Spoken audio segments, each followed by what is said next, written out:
Olá pessoal, muito bom dia a todos vocês. Hoje aqui na nossa reflexão, nós vamos falar a respeito de uma historinha bastante conhecida, né, que é o João e o pé de feijão. É uma história bastante interessante, muito rica.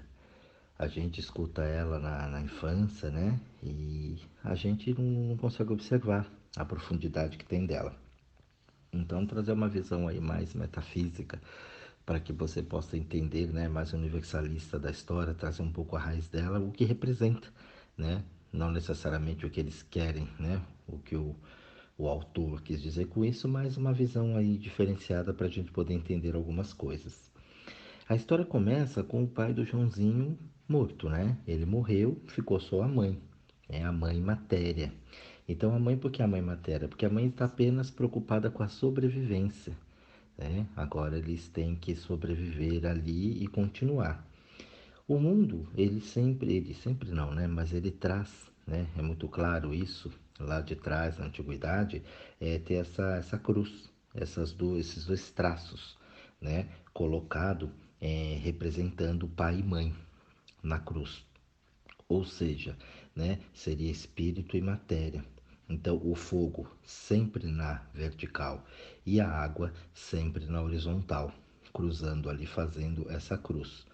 Não muito longe, se você observar, na maioria das tradições, o nome da mãe ele está associado ao mar, né? Então, não significa aqui, em hipótese alguma, de que as mulheres são materialistas e os homens espiritualistas. Não. O significado aqui é que ambas as dimensões, elas estão dentro de todos nós. E o João, né, tem isso aí que a gente chama de essência. Então, essa essência você vai ver que ela desenvolve durante a história. Como é que a história começa? A história começa com, né, o pai dele morreu, ficou a mãe e eles têm uma vaca, né? Essa vaquinha fica lá para a sobrevivência deles. E só que a mãe do Joãozinho percebe que a vaca já está ficando velha, já não produz mais a quantidade de leite, né, para suficiente para sustentar eles. E antes que a vaca perca totalmente o valor, ela fala assim: João, pega essa vaca aqui, vai lá no centro e vende, né? Troca ela por algo mais vantajoso, algo que a gente possa ter a nossa subsistência aqui. E o João pega a vaca e sai, né? Vai com ela. No meio do caminho, ele encontra um homem e ele fala: Olha, essa aqui é minha vaca, o senhor não gostaria de ficar com ela? Aí ele falou: tudo bem, eu fico. Eu falei: O que que você vai me dar em troca? Ele falou: Eu tenho aqui feijões mágicos. Aí ouviu assim os feijões, o João olhou, né? Viu aqueles feijões dourados e tal. Falou: esses feijões são mágicos, capazes de grandes, né? Proezas tal. E ele identificou aquilo, o Joãozinho, né? Pegou, se identificou com aquilo ali e levou os feijões para casa. E voltou para casa feliz da vida. Aí, quando chegou lá, a mãe dele olhou aquilo, ficou, né? Não precisa falar que a mãe dele ficou muito puta, né? Quando ele chegou, trocou a vaca por 5 feijões dourados e ela enlouqueceu, brigou com ele. Ele foi chorando pra cama, tal. Ela jogou os feijões pela janela, brava, sem saber o que ia fazer. Então aí é uma parte muito interessante, né? Com essas sementes. Né? Essas sementes, Platão falava nas obras dele que as sementes douradas, né? Ele cita isso, são reminiscências. Então as reminiscências é essa nossa essência, o que, que a gente vai fazer com ela, né? E a mãe, quando olhou aquilo, não, né, sem valor, preocupada só com a subsistência dele, só com a matéria, como eu vou sobreviver, jogou aquilo lá. Aí começa a nossa segunda parte, porque no outro dia ela abre, né, a casa, ela abre a janela, sai ali e olha que tem um pé de feijão gigantesco. Os feijões realmente eram mágicos. E subiu aquilo enormemente. E ela chama o João. Ela chama o João. João, abre a janela, dá uma olhada, tal. Ele abre, olha aquilo assim e, sem pensar duas vezes, como toda criança, ele sobe, começa a subir o pé de feijão. E a mãe dele: Não faça isso, desce daí, menino, tal. Ele vai e atravessa as nuvens. Some através das nuvens. E aí ele atravessa, a mãe dele fica desesperada lá embaixo, tal, e ele transcende já um espaço, né? Nessa reminiscência dele, ele acaba mudando isso. Ele acaba transferindo. Chega lá, ele encontra uma casa, né? Uma casa bonita, um palácio grande, né? Gigante ali. E aí ele vê uma mulher muito tranquila, uma mulher muito bondosa, mas também ele vê um gigante. E aí ele começa a olhar a casa, ele começa, né, a explorar aquele mundo novo, e aí ele vê que tem lá, né, uma galinha, e essa galinha ela coloca ovos de ouro. Então ele olha para aquilo, né, vê aquele fruto, né, precioso, e ele pega aqueles ovos de ouro e desce. E aí ele desce com aquilo, vai lá, fala com a mãe dele, mostra, a mãe dele fica muito feliz, né? A mãe dele muito inventiva, um pensamento muito rápido, já vende aquilo, já começa, né, a mudar um monte de coisa na casa, tal, fica muito feliz, muito tranquila. Só que aí a mãe dele passa a incentivar ele também, falou: João, você precisa subir e pegar mais riqueza, precisa trazer mais, porque lá acabou, né? E aí ele vai, né? Ele já começa aí nesse momento da história, ele já traz, né, esse fruto precioso de outro mundo. Então, que é, né, essa riqueza. É a riqueza que esse mundo traz para gente. Então, quando você adentra nesse mundo, você consegue ter essa riqueza. E essa riqueza você usa ela aqui, ela é explorada, mas ela só faz isso, né? Você sabe que vai gastar e aquilo vai voltar de novo. Aí ele faz uma segunda viagem. Só que nessa segunda viagem, ele, né, já com a reminiscência dele, ele percebe que não adianta só ele trazer, porque ele chega a essa conclusão. Ele falou: poxa, eu pego esse ovo, desço, vende, aquilo gasta muito rápido, né? Então o que que ele faz? Ele fala: não adianta só levar os ovos, então eu vou levar alguma coisa mais importante, algo que mantenha mais isso. Então ele resolve trazer a galinha. Ele traz a galinha, desce, né? Então, como os ovos não eram suficientes só de uma vez, ele traz a fonte dos ovos e põe lá. A mãe dele fica muito feliz, né? Porque ali agora ela tem uma fonte inesgotável dessa riqueza. Então dá para ela realizar tudo o sonho, a sobrevivência material deles e viver com muito conforto. Então, é, ele percebe aquilo, mas dentro dele tem alguma coisa que não basta só ter a galinha ali, não basta ter só aquela riqueza infinitamente, né? Precisa de algo mais. A mãe dele fica muito feliz, porque como a mãe dele é a matéria, representado na matéria, ela fala: a missão está cumprida, né? Eu vou conseguir agora fazer tudo o que eu quero, tudo o que eu preciso e não vou ter mais essa preocupação.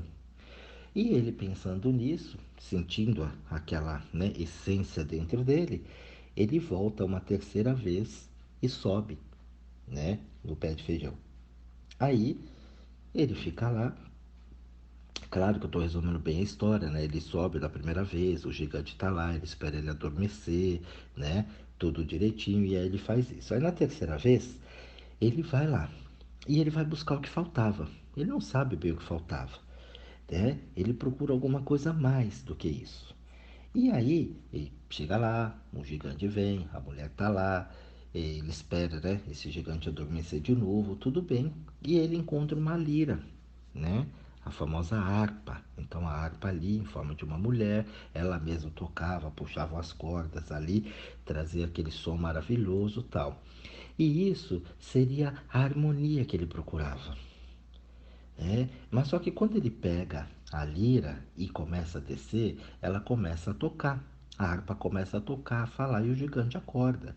Ele desperta esse gigante. E o gigante começa a correr atrás dele e não vai deixar tão fácil ele levar essa harpa embora. E começa a ir atrás dele. Ele desce o pé de feijão primeiro e vai indo, chega lá embaixo, só que percebe que o gigante é muito mais pesado, vai descendo muito mais rápido. E ele fala: poxa, como é que eu vou parar esse gigante? Eu não tenho como parar esse gigante. E ele percebe então que a melhor maneira para deter o gigante é o quê? É cortar o pé de feijão. Então ele vai lá e corta, né, o pé de feijão, que é justamente o que? O gigante, ele representa aqui o nosso egoísmo, né? Então esse egoísmo é muito forte, é muito grande. Então é esse gigante que vem descendo aqui. E a harpa, né, essa lira, ela representa essa harmonia entre os dois mundos.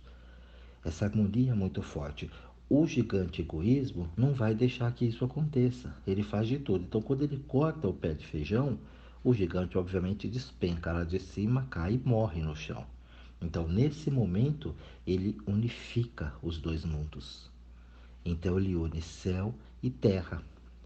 Então, é bem interessante, é como a estrela de Davi, né? O triângulo superior se une, né, ao triângulo inferior. Então, você tem ali essa unificação entre céu e terra. Na tradição tibetana, né, segundo Blavatsky, isso seria a heresia, né, da separatividade, que é esse egoísmo muito grande, onde a gente entende que somente o bem, né, ele é ideal para todo mundo, o restante não, né? Se você pegar uma organização muito organizada, você vê que a gente tem hoje aí o crime organizado, né? Então a organização ela pode ser uma coisa muito boa ou ela pode ser usada para uma coisa muito ruim, né? O pensamento ele pode ser usado para uma coisa muito boa ou por uma coisa muito ruim. Então a gente tem esses dois mundos dentro da gente.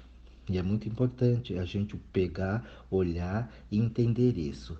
Então, quando ele unifica isso, ele entende que João agora é uma pessoa que tem os pés no chão e a cabeça nos céus. Então, a hora que ele unifica aquilo, que ele corta o pé de feijão, ele quebrou aquela ponte entre os dois mundos, o gigante caiu ali dentro, ele unificou os dois. Então, ele tem tanto a riqueza, né, desse novo mundo, ele traz tudo aquilo, o conforto, aquilo que você pode ter, que você pode fazer e se realizar, e ele tem a cabeça lá também, né? Então ele é um ser completo. Aí é onde eles finalizam a história, né? Sabe, o felizes para sempre, né? Então ele traz aquilo ali. Então, através dele, os valores desse céu, né? Veio do céu para a terra. Ele passa a ser uma espécie de pontífice, um homem completo, né? Ele harmoniza esses dois mundos. Então é uma história, né, curtinha, mas é uma história muito legal de você estar pensando e estar avaliando, né, na nossa existência. Quantas vezes a gente fica bloqueado por esse gigante, né, o egoísmo. Então a gente tem um ego muito grande. Muitas vezes eu acho que essa riqueza, ela vai, né, a galinha dos ovos de ouro minha aqui, ela vai fazer tudo o que eu preciso. E não vai, né? Mas não é importante a galinha? Sim, a galinha é muito importante, mas a lida também é muito importante. Se eu consigo casar a harmonia, né, dentro desses valores, eu tenho um ser humano completo. Então nem sempre eu vou poder te ajudar com os valores que o mundo traz. E muitas vezes esse valor, ele vai estar representado em formas de atitudes, e é ali que as pessoas põem o pé pelas mãos. Muitas vezes a pessoa acha que ela precisa ter dinheiro para ela poder ser feliz, quando é o contrário. Ela só vai ser feliz quando ela tiver dinheiro, ou eu só vou ter dinheiro quando eu for feliz, né? Então a gente vai invertendo esses papéis. E aí você fica em busca, né, sempre de uma riqueza. É como se o João fosse toda vez lá nessa viagem perigosa buscar esses ovos e se arriscando. Então a gente precisa tomar muito cuidado com isso, porque as sementes lá atrás, que eram, né, os feijões dourados, os feijões mágicos, ele sempre vai trazer dentro dessa semente aquilo que você já caminhou na sua vida. Você não está sempre ali na ponta, né, da estrada. Você vai estar sempre juntando experiências daquilo que você viveu. E a partir do momento de tudo aquilo que você viveu, aquilo vai ser importante para você. Nem sempre, ou praticamente nunca, né? Acredito eu, isso vai importar para os outros, porque as minhas experiências são minhas, né? Ela não muda nada a vida de vocês, e a experiência de vocês não muda a minha. O que eu posso ter é uma referência, um conhecimento através disso, mas isso não faz a minha vida ser melhor ou pior, o que você viveu ou não, o que você acha ou não.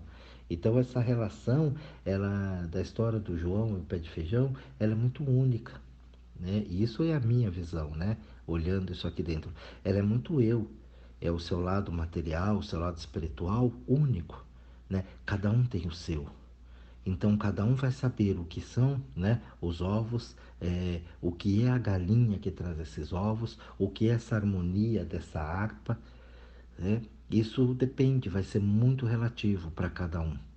Então esse texto é para você parar um pouquinho, analisar, né? Olhar, existem várias versões, né, dele e você vai poder pesquisar, conhecer. Eu acho que todo mundo aí já deve ter ouvido, né, essa historinha, o falado, o contato, né, para os filhos, para alguém. Mas é um papo muito interessante, eu achei legal trazer isso aqui hoje para vocês. Tá bom, pessoal? Fiquem aí com essa reflexão. Um bom estudo a todos vocês. Um excelente dia e até o próximo áudio.